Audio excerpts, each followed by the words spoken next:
최근에 굉장히 문제가 많죠, 그죠? 대한항공에서 대한항공 같은 게 이번에 3월 10일에 이제 권총 실탄이 이제 문제가 됐었던 그런 상황입니다. 자, 이번에 이제 대한항공기 내에서 발견한 실탄에 대해서 간략하게 제가 정리를 해보면요, 일단 3월 10일 날 채코제 9mm 권총 실탄 2발이 지금 발견이 됐었는데, 첫 번째 발견된 거는 이제 53G 좌석 밑에서 발견이 됐답니다. 그래서 승무원이 이걸 갖다가 금속 쓰레기인 줄 알고, 우리 이제 비행기 탈 때 보면 PBB가 있잖아요. 탑승교 거기 조작반 위에다 이제 올려놔서 이걸 이제 본 그 PBB 조작반 그 운영 요원이 이제 신고한 사례고요. 이게 권총 실탄이 이렇게 생겼습니다. 굉장히 작습니다. 우리가 보면 소총 실탄하고 권총 실탄은 되게 차이가 나거든요. 그래서 이제 이번에 이제 이 승무원이 이걸 쓰레기인 줄 알았다. 그러니까 이제 금속 쓰레기인 줄 알았다고 할 것도 충분히 이제 이해는 됩니다. 왜 그러냐면 군대 생활을 하지 않았기 때문에. 근데 다만 이제 또 하나의 실탄이 53G에서 이제 발견이 됐고요. 이거 이제 승무원이 보고해서 이제 보안 기관에서 리턴해라 그래서 이제 전부 다 하기해가지고 검색을 했던 상황입니다. 그래 재조사를 해보니까 이제 휴대물품 속에서 환승 승객의 휴대물품 속에서 실탄 3발이 있는 걸로 최종 확인을 했고요. 그래서 결론은 기내 반입 금지 물품을 적발을 못한 게 되겠죠. 그래서 인천공항 보안주식회사 검색요원 B 씨가 현재 지금 불구속 입건된 상태고요. 이게 벌칙 조항이 그렇습니다. 뭐냐면 제17조를 위반해서 보안 검색 업무를 하지 않거나 소홀히 한 경우에 3천만 원 이하의 벌금에 처하도록 돼 있고요. 여기서 말하는 제17조가 뭐냐면 통과나 환승 승객. 그래서 요번 사례하고 지금 같이 지금 묶인다고 이렇게 보면 되겠습니다. 이 환승객은 그 미국 라스베이거스를 떠나서 인천공항을 경유하고 그다음에 필리핀 마닐라로 했던 이동을 한 그런 승객이 되겠습니다. 여러분, 기내에 객실 승무원이 2가지 유형의 승무원이 있습니다. 여러분, 다 똑같은 승무원이 아니에요. 보안 업무에 관해서는 보통의 일반 승무원이라고 제가 지칭할게요. 보통의 일반 승무원은 당연히 보안 임무를 갖고 있습니다. 당연한 겁니다. 그는 법적으로도 그렇게 부여가 되어 있습니다. 또 하나의 객실 승무원이 있습니다. 우리는 그들을 항공 기내 보안 요원이라고 부릅니다. 이 2가지 객실 승무원이 지금 기내에서 보안 업무를 보고 있습니다. 그렇다면 객실 승무원의 정체성은 뭘까요? 우리 일반인들은 보통 객실 승무원을 아무래도 서비스하는 인력으로 보고 있죠. 하지만 법적으로는 이렇게 정의를 하고 있습니다. 여러분 잘 보세요. 항공 객실 승무원이란 비상시 승객을 탈출시키는 등 안전 업무라고 규정해 있습니다. 물론 항공안전법이니까 보안이란 말을 쓰기가 어려운 건지는 잘 모르겠어요. 제가 행정가는 아니니까. 하지만 객실 승무원을 정의할 때는 항공안전법이 되었든 항공보안법이 되었든 정확히 규정해줘야 그거를 읽는 일반의 다수의 국민들도 정확히 객실 승무원이 기내에서 무슨 일을 하는지를 이해하지 않을까요? 그렇다면 항공안전법일지라도 워딩에 있어서는 안전 업무를 수행하는 승무원으로서 뿐만 아니라 보안이라는 워딩도 들어가야 되지 않을까요? 그게 크게 문제가 될까요? 항공안전법이라서. 그렇다면 비상시 승객을 탈출시키고 불법 행위를 제압하는 등 안전 및 보안 업무를 수행하는 승무원이라고 좀 규정해 주면 안 될까요? 전 그런 생각도 해봅니다. 왜냐하면 워딩이, 단어가 사람들한테 행동으로 미치는 영향력이 큽니다. 어떤 단어를 사람들 머릿속에 인지를 시켰느냐에 따라서 그 사람의 행동이 달라집니다. 따라서 이런 법도 조금은 좀 있는 그대로 억지, 항공안전법이니까 안전만 얘기하겠다라는 것보다는 좀 더 유연하게 객실 승무원을 정의하면 어떨까 하는 생각이 들고요. 또 하나의 객실 승무원인 항공 기내 보안 요원은 항공보안법에 보면은 이렇게 또 정의하고 있습니다. 쭉 나옵니다. 불법 행위를 방지하는 사법경찰관리라는 말이 여기 워딩이 나옵니다. 그런데 사법경찰관리법을 보면 사법경찰관리법 직무범위에 관한 법률에 보면 분명히 항공기의 기장 또는 승무원한테 사법경찰관 및 사법경찰리에 임무를 주는 조항이 있습니다. 그거를 우리가 항공보안법에서 인용을 해갖고 항공보안법 22조에 보면은 기장의 권한에 나와 있는데, 저는 이 또 워딩을 보면서 사법경찰리라고 그랬죠. 그럼 이거 누가 수행합니까? 누가 기내에서 사법경찰리를 수행을 합니까, 여러분? 바로 기장이 권한을 위임받은 승무원입니다. 이렇게 항공보안법에 규정되어 있습니다. 근데 현실은 기장이 비행을 나갈 때 당신이 사법경찰관리로서 내가 권한을 위임합니다라는 워딩을 들어본 적이 없습니다. 실제로는 일어나지 않는 워딩이에요. 그냥 그렇게 법조항에 있다라는 것만 알지, 실제 현장에서는 권한위임이라는 저 단어가 실제 현장에서는 실제 일어나는 것을 저는 본 적이 없습니다. 들어본 적도 없고요. 이건 역시 항공기내보안요원은 이미 항공보안법에 규정되어 있어요. 사법경찰이라고 항공기내보안요원은 되어 있습니다. 그 역시 객실 승무원이에요. 근데 항공기내보안요원이 아닌 일반 승무원은 누가 지정한다? 기장이 권한위임을 한다. 법조항은 되어 있지만 현장에서 저렇게 실제로 이루어지고 있느냐? 그렇지는 않아요. 그냥 우리가 이미 법에서 배운 것처럼 승무원은 꼭 저걸 권한위임을 안 받다 하더라도 승무원은 이미 보안 업무를 보게끔 또 법에 또 돼 있어요. 그래서 어떤 일을 하게 되냐면 이렇게 크게 세 가지 일을 하게 됩니다. 크게 기내 보안 점검하게 돼 있습니다. 의무적입니다. 법적 사항이에요. 프리플라이 체크 때 해야 되는데 의심스러운 물건이 나오면 그거를 객실 사무장이나 기장한테 보고하게 됐고요. 두 번째는 보안 장비가 기내에 탑재되어 있는지 확인하고요. 세 번째는 기내에 인가받지 않은 사람이 출입하는지를 확인하게 되어 있습니다. 이게 객실 승무원의 보안 점검의 세 가지 큰 요소입니다. 그런데 이번에 마닐라행에서 우리 사무장이 아마 저도 조사 들은 건 없고 언론만 보도를 봤으니까 제 느낌에는 여자 우리 사무장님이신 것 같아요. 그렇다면 승객이 주워다 준 저 실탄이 왜 그 사무장님 눈에는 의심스러운 물건으로 못 봤을까요? 설령 실탄을 한 번도 살아오면서 본 적은 없다 하더라도 누군가 주워줬잖아요. 누군가 주워줬다는 것은 이미 그 생각이 이상하다. 그 생각은 실탄이라고 봤겠죠. 주워줬다면 한 번쯤 캐션 마크, 의심을 했어야 돼요. 내가 실탄을 모른다 하더라도 승객이 주워서 승무원 이거 하고 줬을 때는 한 번쯤은 의심스러운 물건이라는 것을 생각했어야 되는데 아마 그게 이루어지지 않았어요. 왜 그랬을까요?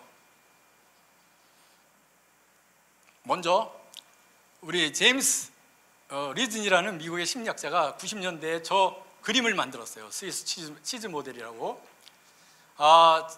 저 제임스 리든이라는 사람이 뭐라 했냐면 사람들은 똑같은 환경, 똑같은 상황에서 그들이 갖고 있는 생각과 경험 그리고 그때 그 당시의 마음의 상태에 따라서 다 다르게 반응한대요. 그러니까 아무리 교육을 많이 시키고 아무리 많은 어떤 정보를 주더라도 그를 받아들이는 그 당사자가 어떤 생각과 어떤 경험과 어떤 마음이냐에 따라서 달라진다는 거예요. 그래서 이 사람이 말하기는 개인의 문제가 아니라는 거예요. 개인의 문제로 사고가 일어나는 것이 아니라 이런 4단계를 거쳤을 때 이 치즈 슬라이스인데 첫 번째 치즈 슬라이스는 이거는 각 보안의 방어막이라고 보시면 돼요.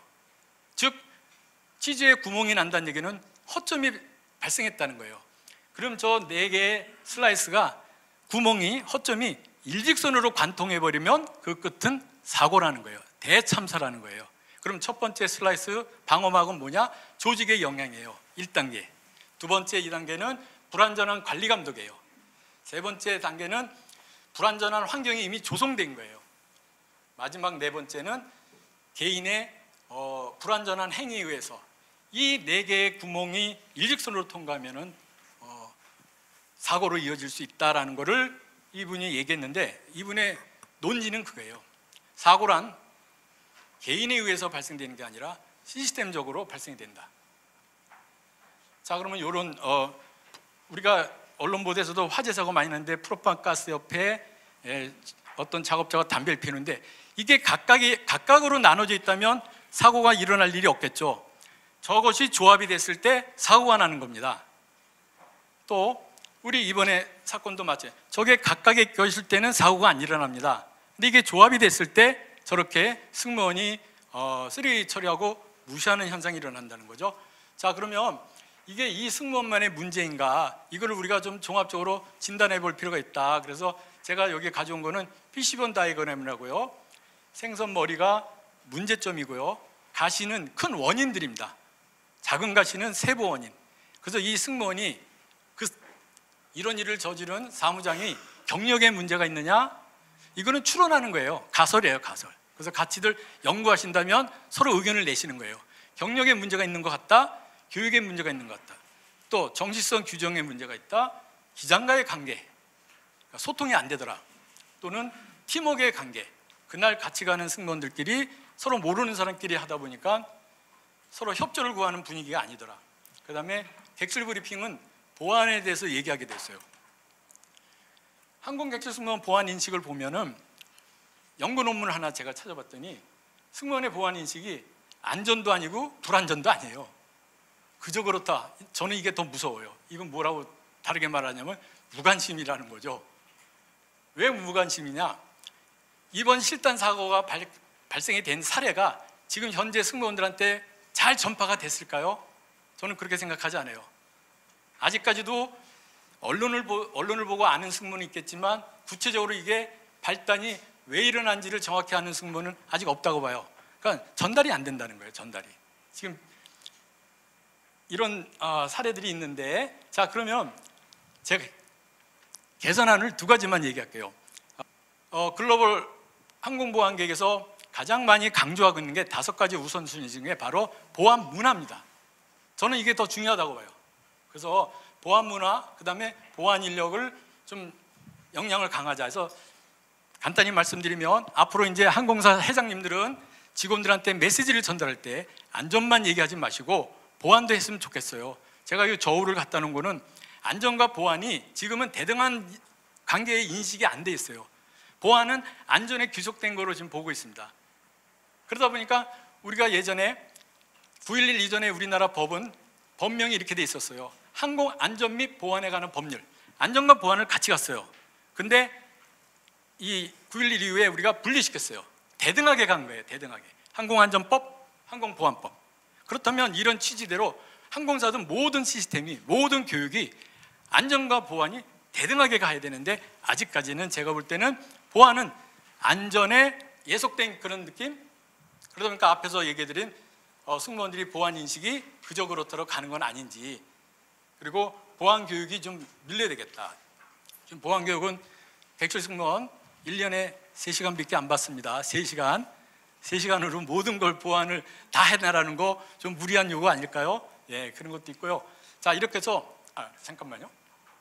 그다음에 요거는 이제 시간이 없으니까 정시성을 얘기했는데, 승무원 우리 항공사가 가장 중요시하는 규정이 정시성 준수예요. 그런 압박감, 스트레스가 실탄이 나왔는데 빨리 출발해야 되겠다. 왜냐하면 정시성이 잘못되면 또 사무장 책임이에요. 그래서 이런 문화. 근데 제가 이 말씀을 이 자리에 빌어서 고인이 되신 조양호 회장님 말씀을 전달해 드릴게요. 우리 항공사에서 계신 분들, 제가 이제 그런 일을 했는데요. 정시성 중요합니다. 항공사의 대외 지표가, 브랜드 지표가 정시성이에요. 중요하지만 우리 조양호 회장님이 이렇게 말씀하셨어요. 이거 저만 알아듣고 공식적으로 왔는데 저는 지금도 그게 기억이 나요. 항공사 떠났는데도 뭐라고 그랬냐면 이렇게 얘기했어요. 정시성이란 안전과 보안이 완벽했을 때 지키는 것이 정시성이다. 저는 이 말이 너무 가슴에 와닿았어요. 이게 나는 돌아가신 우리 조양호 회장님이 이 메시지는 지금도 우리 항공사 직원들한테 다 전달해야 되지 않을까 라는 생각과, 그 다음에 보안 마인드 중시 채용 기준 확립. 채용할 때도 좀 서비스 외모만 볼 게 아니라 안전 마인드, 보안 마인드. 만약에 이제 앞으로 대한항공에서 승무원 뽑을 때요, 제발 제가 우스갯소리로 실탄 사진을 보여주면서 이거 맞히는 사람 뽑아주세요. 실탄을 모른다는 게, 이게 몰라서 이런 일이 벌어지는 것보다는 이미 준비된, 이미 어느 정도 항공보안 마인드가 된 사람을 뽑으려고 애씁시다. 좀 그래줬으면 좋겠습니다. 그래서 처벌 이중 문화에서 탈피하자는 것, 이렇게 해서 제가 이제 쭉 얘기해 줬는데, 이번에 기내에서 발견된 실탄이 앞으로 우리 항공사는 물론이고 대한민국 항공보안이 체질을 바꾸는 신호탄이 됐으면 저는 좋겠습니다. 다음은 객실 승무원입니다. 제가 한번 읽어볼게요. 항공보안의 목적 및 조직, 항공보안 국제규정, 국내규정, 자체보안 대책, 항공보안 위험, 항공보안 관련 승무원 임무, 운항전후 보안점검, 지상항공기 보호 및 출입 통제, 운항 조종실 보안 정책 및 절차, 항공기 납치 및 대응, 항공기 납치 관련 언론 대응, 폭발물 위협 대응, 항공기 수색 절차, 비행 중 비행 및 지상에서의 사보타지, 운항 중 폭발물 발견 처리 절차, 잠재 행동에 대한 기내 난동 대응 방법, 항공보안 인적 요소 20가지입니다. 법에 저 사항을 8시간 안에 교육하도록 되어 있습니다. 승무원 잘못했다고, 항공사 잘못했다고 타박할 일이 아닙니다. 지금 대학에서 저 사항 하나하나를 꼭지를 가지고 교육하는데 적어도 하나만 잡더라도 3학점씩 잡아야 됩니다. 20개면은요 60학점입니다. 한 학기에 대학에서, 여기 교수님들 많이 오셨잖아요. 20학점 넘지 않아요. 오롯이 항공보안만 3학기를 해야 되는 저 분량을 8시간 안에 교육하라고 법이 되어 있습니다. 실제 가능합니까? 정기과정은 더 문제가 있습니다. 정기과정, 항공기 내 불법 방해에 대한 강력 대응, 경찰 인계 절차, 비무장 공격, 방어 기술까지 합니다. 관찰 및 감시, 탑재 무기의 사용 방법, 무기 훈련, 총기 사용 방법 훈련하라는 얘기입니다. 불법 행위 유형별 대책, 최소 폭발물 위험인지, 테러 정세 및 국자 테러 활동, 운항 승무원과 항공기 보안자의 객실 상황 또는 관련 정보 신중한 전달 방법입니다. 법에 실습을 포함한, 실습 2시간 포함한 3시간 교육하도록 되어 있습니다. 여러분, 저 내용을 3시간 안에 할 수 있습니까? 실습 2시간 포함해서. 저게 법입니다. 저런 걸 놔두고서, 저렇게 해놓고서 승무원 잘못했다고, 항공사 잘못했다고 하면 안 됩니다. 제도적인 조치가 돼야 됩니다. 절대적으로 실습 훈련이 부족합니다. 항공기 내 보안요원, 위험품 보안의식, 실탄 발견 못했다고 그러는데 저 시간 갖고 어떻게 실탄 훈련을 합니까? 불법 행위에 대한 무도 훈련을 하라고 그러는데 무도 훈련 할 수 있습니까? 테러범 제압하는 무도 훈련을 저 시간으로 할 수 있어요? 테이저 사격하게 돼 있는데, 테이저 사격이요, 저 밑에 사진에 나와 있는 게 테이저고 카트리지입니다. 카트리지 한 발에 72,000원 합니다. 지금 A라는 항공사 승무원 6,000명이고요. 그 다음에 LCC 중에 제일 큰 항공사 승무원 1,300명입니다. 한번 생각해 보십시오. 한 해에 카트리지 비용만 얼마 들어가는지.